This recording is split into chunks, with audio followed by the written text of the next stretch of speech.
Bom, nós estamos bem orgulhosos de que, em primeiro lugar, para bem Bonaire, para bem que ele logrou aqui, nós como oficina de turismo, a binta facilita para 2 anos e meio acaba conversação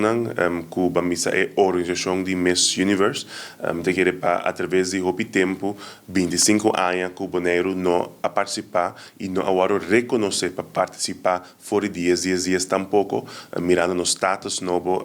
para como parte de Holanda, como município especial de Holanda. Nós toch assim que é importante seguro para a formação de boa comunidade, de boa isla, de boa gente e também nation building e conceito traz de patriotismo, patriotismo mira também zowel in deporte, pero também em mundo de arte e beleza, toch é rol que nós queremos para conversar para poder explicar mas melhor de como Bonaire toch tem direito para poder participar como isla individual dentro desse certamen aqui. Então, depois de 2 anos e meio, depois de hopi, back and forth, pero também informação arriba a estrutura de antigas holandês antes, agora que também que caminham, também reconhecimento que mina com Holanda também é uma missa toestemming que mina com Bonaire, de reconhecer que mag e mestre por participar riba su mês, nós logra agora que também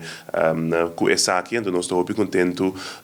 que Bambisa tem um mundo de beleza para que pageant mais grande, reconhecido no mundo como Miss Universe, que o Bonaire tem oportunidade de participar. Então, o que nós fazemos aqui está informar netamente aqui, caminho que nós chega a acordo, nós chega também a franquia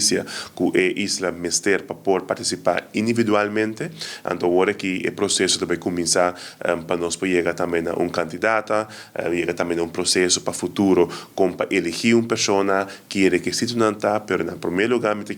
nós estamos contentes que o Bonaire tem oportunidade e nós temos franquia que nos por